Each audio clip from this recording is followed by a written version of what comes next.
노후 준비는 연금이다라고 또 연결 지으시면 안 돼요.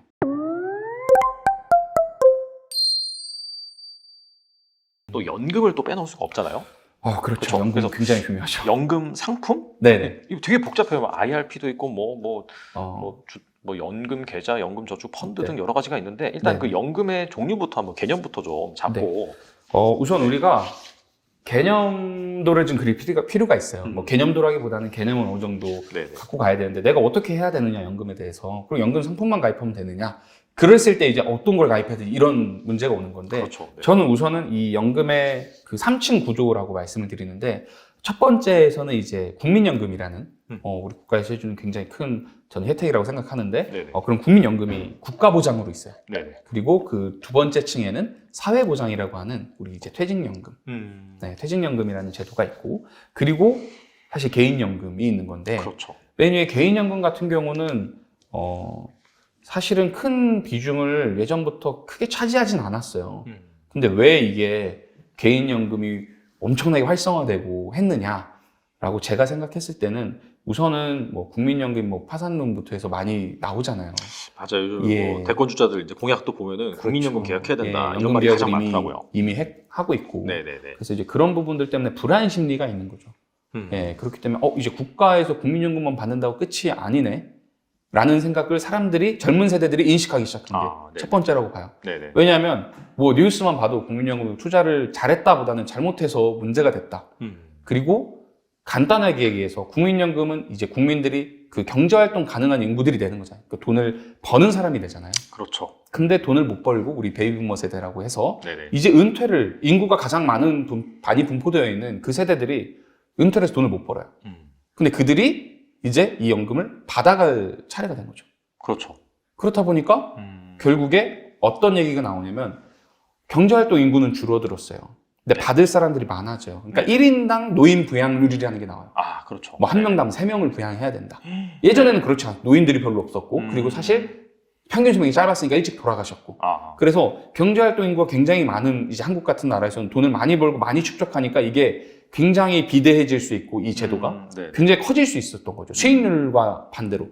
네, 수익률과 반대가 아니고 상관없이 네네네. 적립이 많이 됐던 거죠. 그러니까 굉장히 긍정적으로 바라보다가 이제 반대로 돈을 납입하는 금액은 줄어드니까 받을 건 적어질 수밖에 없는데 이미 쌓여있는 것들도 이제 지금의 노인들이 받아가고 네네. 저희 같은 20, 30대 같은 경우는 지금 이대로 가면 적자에서 뭐 2045년, 뭐 2050년 이렇게 뭐 파산할 수 있다. 뭐 이런 얘기들이 많이 나와요.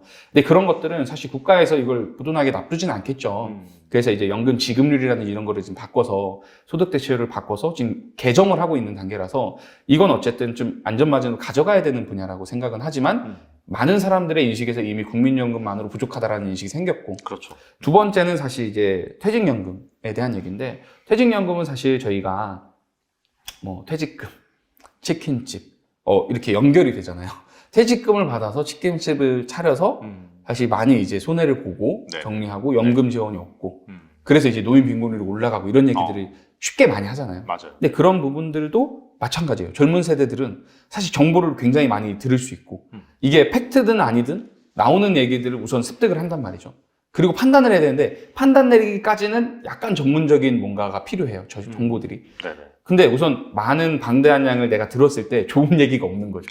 그럼 내 노후도 불안하겠다 라는 생각이 이미 들고 있고 그렇기 때문에 뭐 퇴직연금을 국가에서 퇴직연금을 의무화하면서 뭐 기업들에 대해서 이제 퇴직금을 주지 말고 퇴직연금으로 무조건 지급 적립을 할 수 있게 해주고 거기서 나오는 것들이 이제 뭐 DC형, DB형으로 운영하고 내가 그 본인이 주체적으로 운영을 하는 게 있고 회사에서 위탁을 해서 알아서 안전하게 운영을 하는 것들이 또 있고 그리고 그것들을 회사를 이직하거나 했을 때는 또 개인 연금계좌 IRP라는 통장에서 옮겨서 또 운영을 할 수도 있고 여러 가지가 있거든요. 근데 어쨌든 지금 얘기하는 건 사회보장도 충분치 않구나라는 위기의식을 느끼는 거예요. 그래서 결국에는 이제 우리가 개인보장 나밖에 믿을 게 없구나. 그래서 이제 개인연금을 많이 가입하는데 개인연금 같은 경우도 우리가 이 구조를 따져봤을 때 그럼 개인연금을 많이 해야 된다라고 단순히 말씀드리기보다는 그럼 또 개인연금은 어떻게 구분을 해야 되느냐라고 봤을 때 저는 우선 이렇게 나눠요. 세금 혜택으로 두 갈래로 나눕니다. 세금 혜택. 예, 네네. 연금 중에는 우리가 보험사에 이제 연금보험을 가입하는 경우도 있고, 뭐 연금 뭐 신탁도 있고, 연금 펀드도 있고, 뭐 여러 가지가 있겠지만, 기본적으로 구분되는 것들은 비과세 혜택, 세금을 면제해주는 비과세 혜택과 이거를 세액공제로 돌려주는 매년 혜택을 받을 수 있고, 나중에 연금을 받을 때는 이제 그동안 안 낸 세금을 또 적은 연금 수령 연금세로 세금을 떼어가는 구조가 또 있어요. 세제 이연이라고 과세 이연이라고 얘기를 하는데, 그래서 비과세 상품과 세액공제를 받을 수 있는 상품으로 나뉜다고 생각을 해요. 그 대표적인 게 우리가 이제 보험사에서 연금보험이라고 하는 것들을 많이 가입해요. 네. 그래서 여기도 차이가 뭐 연금저축보험도 있고 연금보험도 있는데 여기서는 이제 각 보험사에서 가입을 할 때 5년 이상 납입을 하고 총 10년 이상 유지를 했을 때 그 내가 이걸 지켰을 때는 비과세를 받을 수 있다. 그러니까 비과세 기능이 있는 상품이다라고 판매하는 것들이 있거든요. 이제 이런 것들은 세금을 우리가 기본적으로 얘기하는 이자소득세는 15.4% 얘기를 하는데 그 부분은 그냥 면제예요. 예. 근데 차이가 뭐냐면 이 부분들은 10년을 유지하면은 이걸 연금으로 받아도 되고, 연금으로 전환해서 받아도 되고, 아니면 중간에 10년 있다가 해지를 해도 세금을 내지 않아요. 예. 이게 한 섹터를 차지하는 거고, 나머지 우리가 얘기하는 뭐 IRP, 연금저축, 연금 펀드 이런 것들은 세액공제를 매년 보잖아요. 예, 매년 돈을 돌려받아. 아까 비과세는 그런 중간에 혜택이 없습니다. 납입할 때는 아무 혜택이 없어요. 그러니까 세금을 나중에 면제해 주는 게 끝이라고 보면 되는데, 물론 이제 복리나 뭐 이런 구조들은 있겠지만 세금적인 것들은 끝이라고 보면 되고, 또 연간 700만 원까지 세액공제를 받을 수 있는 IRP, 뭐 연금저축, 연금펀드 이런 것들은 우리가 매년 연말정산이라는 걸 할 때 세액공제 환급이 되죠. 그런 혜택을 매년 받아가는 거잖아요. 그래서 이거는 연금으로 받지 않고 중간에 수령을 하면 이제 그동안 받았던 혜택들을 원천징수에서 떼가요. 네, 그러니까 어떻게 보면은 굉장히 손실처럼 느껴지죠. 물론 내가 받았던 돈인데 적립된 거에서 가져가는 것과 내가 매년 조금씩 환급받은 건 다르고, 그렇기 때문에 생각을 좀 판단을 잘해야 되는 거죠.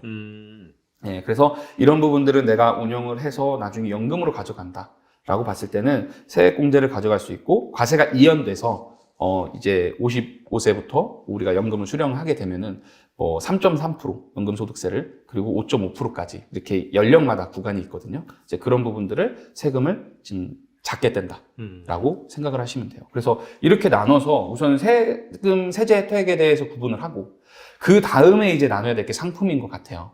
예, 전 상품 제일 마지막으로.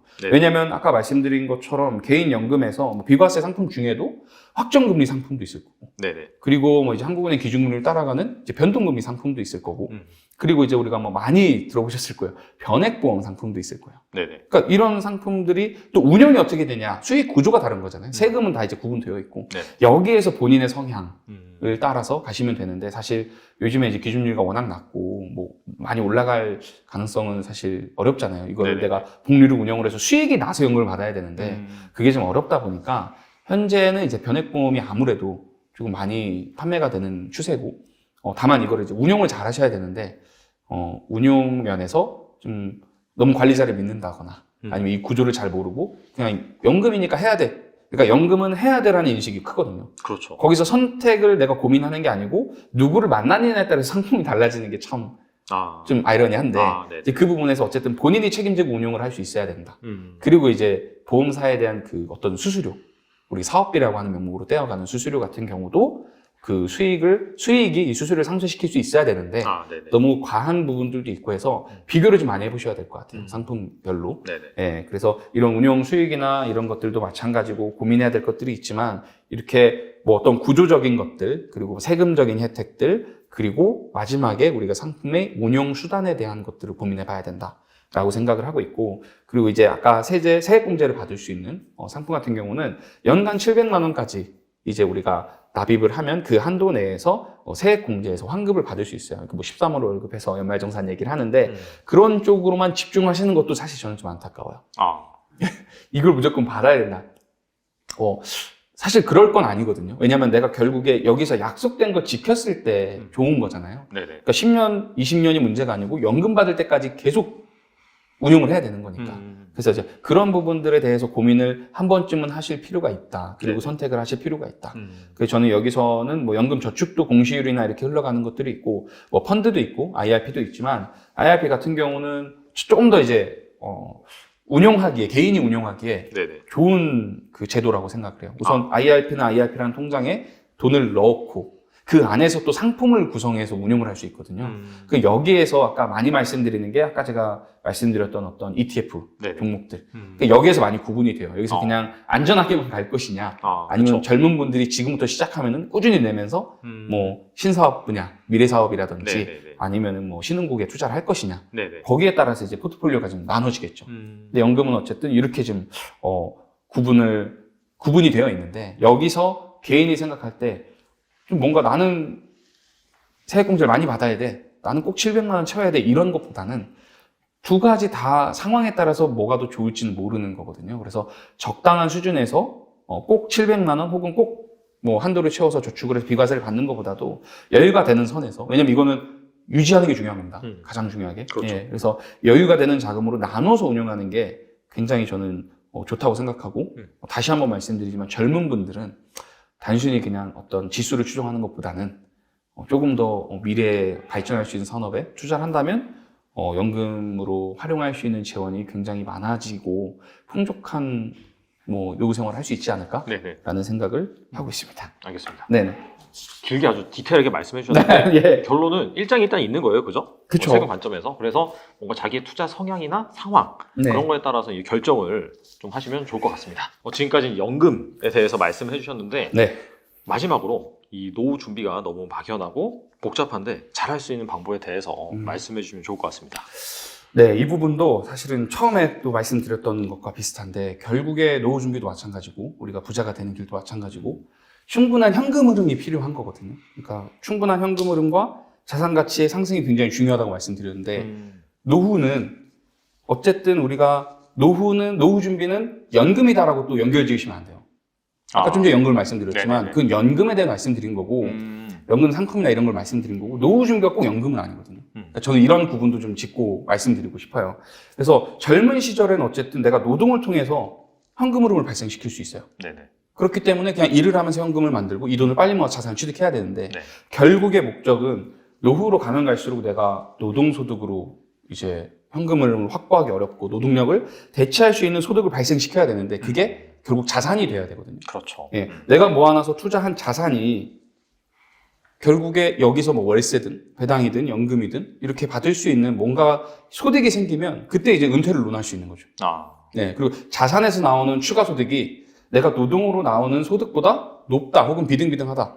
그럼 이제 젊을 때 은퇴를 하거나 굳이 일을 안 해도 되는 상황이 생기는 거죠. 네네. 예, 그래서 그런 부분이 마찬가지인데 노후 준비랑 연금이랑 엮어서 보면 대부분이 질문을 하면은 연금이 어느 정도 노후 준비, 노후 자금이 얼마나 필요할 것 같으세요? 그러면 한 300만 원, 400만 원 말씀하세요. 그러면은 그걸 얘기하는 순간 연금 400만 원, 연금 300만 원을 생각하세요. 그럼 지금 연금 200만 원, 300만 원씩 내셔야 돼요. 근데 그럴 수 있는 사람이 얼마나 되겠어요? 그렇게요. 별로 없죠. 그래서 우리가 얘기할 때는 결국에 연금은 노후가 됐을 때 소득이 발생하는 거라고 생각을 하고 꼭 그게 연금은 아니어도 되고 그냥 자산으로 보면 좋겠거든요. 예, 저는 계속 마찬가지로 젊을 때부터 시작을 해서 자산을 많이 모아 그리고 자산이 계속 늘어나 그리고 이게 노후까지 이어진다고 하면 당연히 현금 흐름이 돌아가고 있겠죠. 근데 만약에 이거를 투자를 실패했거나 네네. 갑자기 연금을 받아야 될 자산이 뭐 폭락해가지고 반토막됐거나 이랬을 리스크가 있기 때문에 네네. 기본적으로 아까 300만 원이 노후자금 필요하다고 하면 연금은 100에서 150만 원 정도 세팅을 해놓는 게 좋은 방법인 것 같다.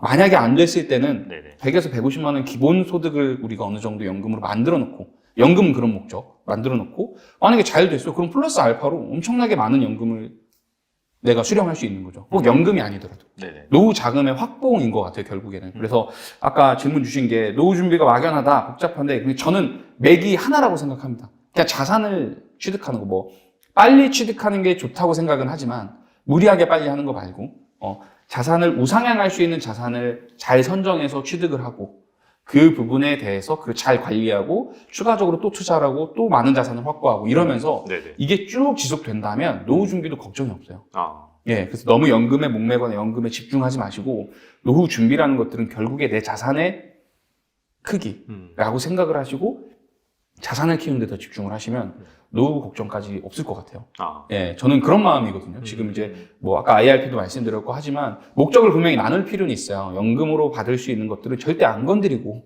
예, 왜냐면 연금은 연금으로 얼마를 넣었어가 아니고 매달 얼마 나와잖아요. 이게 죽을 때까지 나와.